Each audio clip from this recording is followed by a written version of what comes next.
What's up, everybody? I'm Ryan, and I'm lazy and stupid, but so are you, and that's okay because, as always, my plan is to make you less lazy and less stupid with each passing day by teaching you how to make the internet work for you.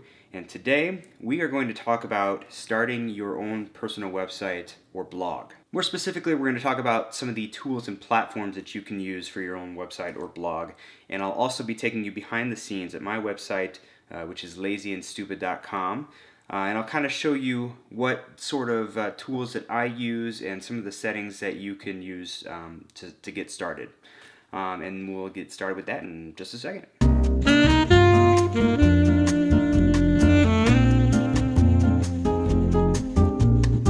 Alright, so when it comes to setting up your own website, you've got essentially two choices to make. You got to decide if you're going to go with a free service that hosts the site for you, or if you're going to self-host the site and pay a little bit for hosting. Free services include websites like Tumblr, Blogger, WordPress.com, and there are pros and cons to that. Well, the main pro being that it's free and you don't have to worry about paying for hosting.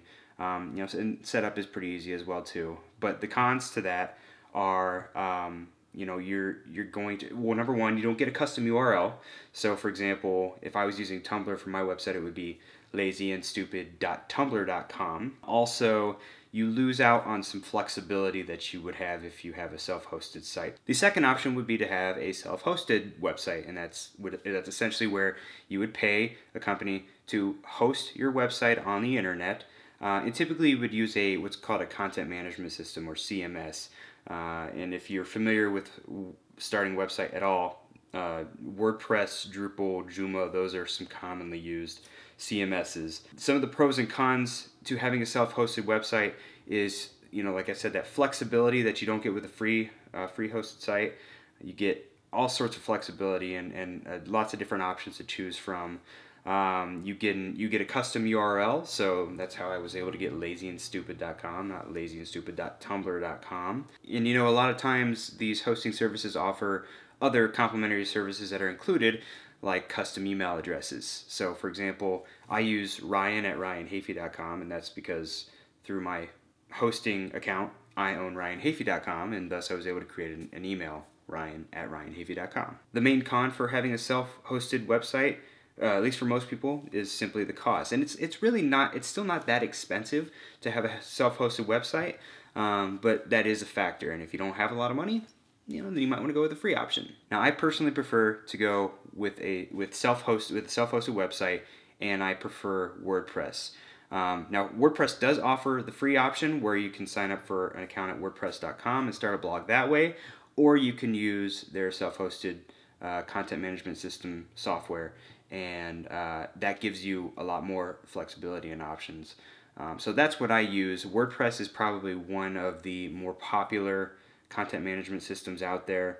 So that's what I've been using for a long time now. I've dabbled a little bit with Drupal as well, a couple of the CMSs also, but WordPress is what I always end up coming back to just because it's super easy to use, super flexible, and just works great for me. And to host my WordPress websites, I go with HostMonster. There's a lot of different hosting services out there. The most common one that you probably know of is GoDaddy, and I've just never been a fan of GoDaddy, to be honest. I don't know why. I've tested it out before, and it just seemed somewhat confusing to me. And disclaimer, I'm not a trained and skilled web developer, but over the course of a few years, I've learned enough to really learn and understand WordPress, and also how to kind of manipulate websites with HTML and CSS and that type of thing. So in that respect, I know what I'm talking about. But HostMonster is great just in that their technical support is awesome. It's 24/7. They have their uptime percentage is great, tons of features, lots of tutorials. So if you're not sure how to do something on HostMonster, you can check out the tutorials, and they're very informative and easy to understand. So that's what I go with. And when you start out, it can be as low as $5 a month starting. So what I'd like to do now, moving on, is take you to the back end of lazyandstupid.com and show you some common setup, some crucial plugins, and also some theme options.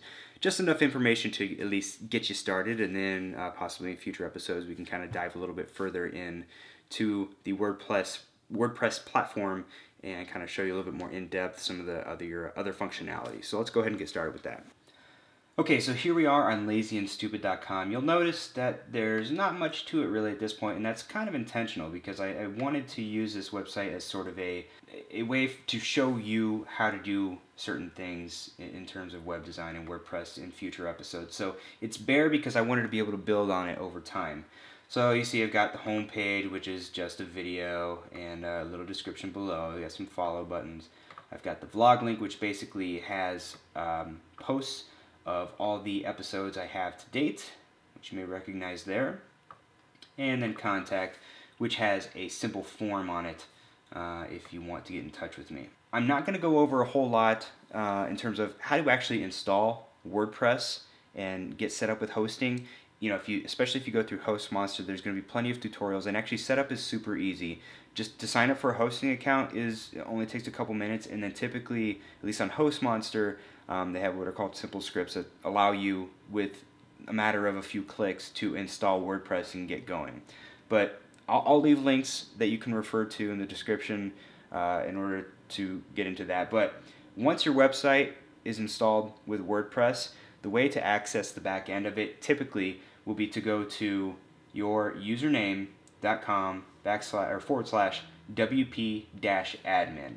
And once you log in, this is pretty much what the back end of the website is going to look like. Now this is the current version of WordPress to date, and they do a very good job at keeping WordPress updated. I believe this is WordPress 3.8. So, and right now it's the very beginning of January in 2014. So if you're watching this down the road, there's a good chance this could look very different. But for now, this is what I'm working with. So what I want to do first is just kind of go over some of the various options that you have here within WordPress, some kind of critical links and what they do. So along the side, these are all your important links along the side here.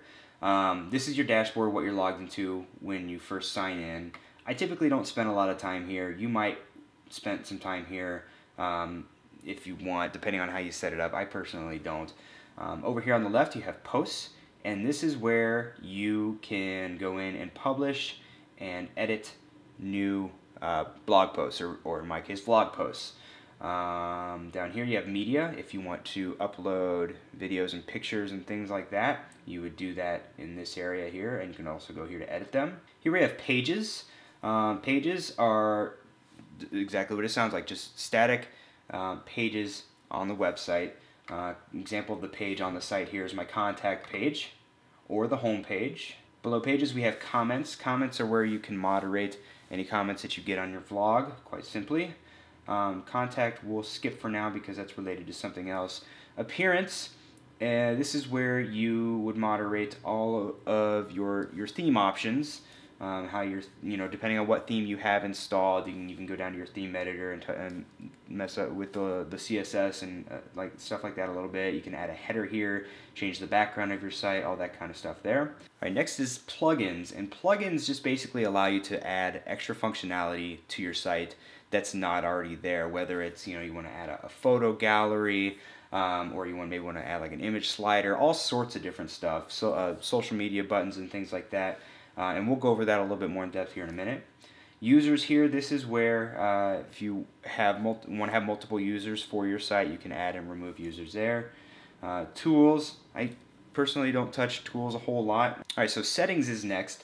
Now, and I actually want to start by showing you some of the settings, because when I first install a fresh WordPress install on a website, what I like to do is go into settings and general.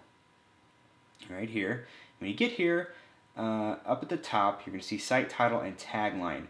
Now, if you look here at the top here, when you go to a website, the title and tagline show up there, and whatever you type into these two boxes here, that's what ends up showing up at that tab at the top. Otherwise, if you don't fill this information in, it's just going to say whatever your site title is, and then it'll say just another WordPress website. And you don't want it to say that. You want it to have your website specific tagline. So think of something really short and sweet that's applicable to your site, and fill these two areas in here.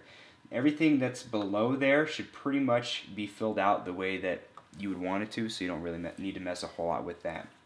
Another thing I do is I go down to Permalinks.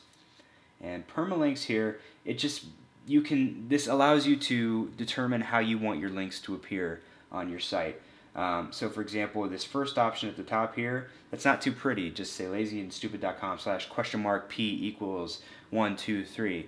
You probably want a nicer format here. So that's why I use the day and name format, because that gives you the URL, and then it gives you the date that the post was made, as well as the title of the post at the end of it. And it's a little bit more search engine friendly, and it looks a lot prettier as well. And really, those are really the only main settings that I change after I do a fresh WordPress install right off the bat. The next thing I do is I go to plugins here, and I'm going to go to plugins and installed plugins, and just kind of show you what I have installed so far. Typically you'll have a few plugins that come with WordPress by default. For example, Akismet, which is actually a plugin you'll want to keep around, and that gets rid of spam. If you enable comments on your blog, a lot of times spam bots will go in and try to leave spammy comments on your blog. Akismet does a great job of getting rid of those, so it doesn't junk up your blog. And there's a little bit of a setup to that, but it is free and it only takes a couple minutes, so I definitely recommend doing that. A couple other crucial plugins I would recommend. Contact Form 7. It's a simple contact form, as you saw on the contact page on the website here. You can easily set up forms so that people can contact you. Another one is Quick Cache. Quick Cache is basically, without getting too technical, it's a way to keep your website loading quickly and making sure that the most up-to-date version of your website is what's being downloaded when people visit your website. So just get Quick Cache, make sure you go in and enable it. The default settings on Quick Cache are usually all you're going to need. Again, easy setup there. Down below that I have share buttons by add to any. If you look at one of my blog posts here, this allows you to add share buttons at the top. So let's say I want to share to Twitter or Facebook. All anyone would have to do would be click on one of those icons, and voila, your content is getting shared, which is exactly what you want. The last one that I would highly recommend is WordPress Seo. And it's basically SEO, as you probably know, stands for Search Engine Optimization. Great plugin for making sure that your posts are optimized as much as possible and your pages for search engines. And to give you kind of an idea of how it works, I'm going to go to Posts and All Posts. These are all the blog posts that I've put up so far, and I'm just going to go ahead and click Edit on one.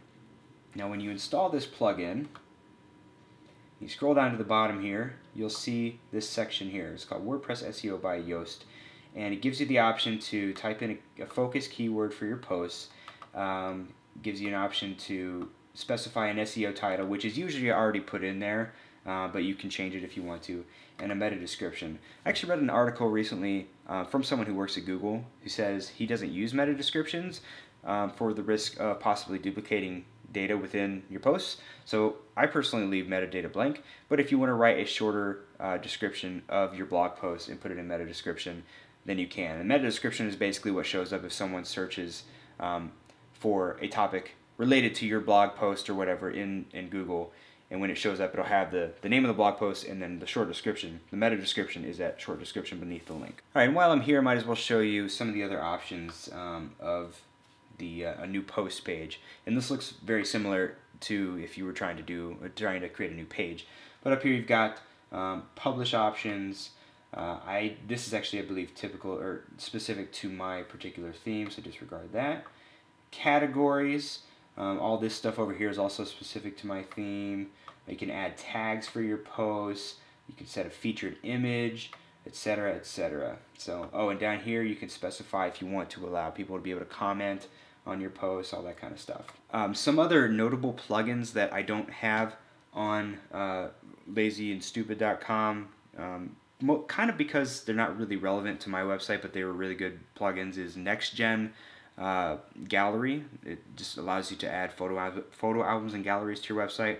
Also, Meta Slider is another good one that allows you to kind of put like a sliding image slider up at the top of the site. But that's certainly only a tiny fraction of the plugins that are available out there, and if you want to see some of the other plugins that you can add to your site, go to the plugins page and click on Add New.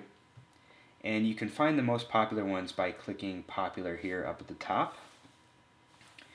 And just kind of look through some of these. Now, one thing you want to be wary of is a lot of these plugins are not updated anymore, and many of them won't be tested for your version of WordPress. And you'll notice that once you open it up, if you open it up, usually it'll say up here, warning, this version of this plugin has not been tested with your version of WordPress. So you just kind of want to be careful with those plugins. They may not mesh well with the site, and they can kind of mess things up a little bit. But for the most part, these popular plugins are typically, the reason they are popular is because they are constantly updated. So usually they're pretty safe to use.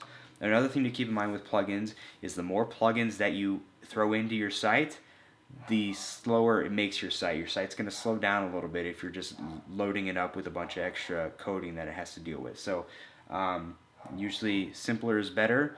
Try not to use too many plugins, basically. All right, the last thing I want to talk about today is themes. Obviously, you want your website to look nice.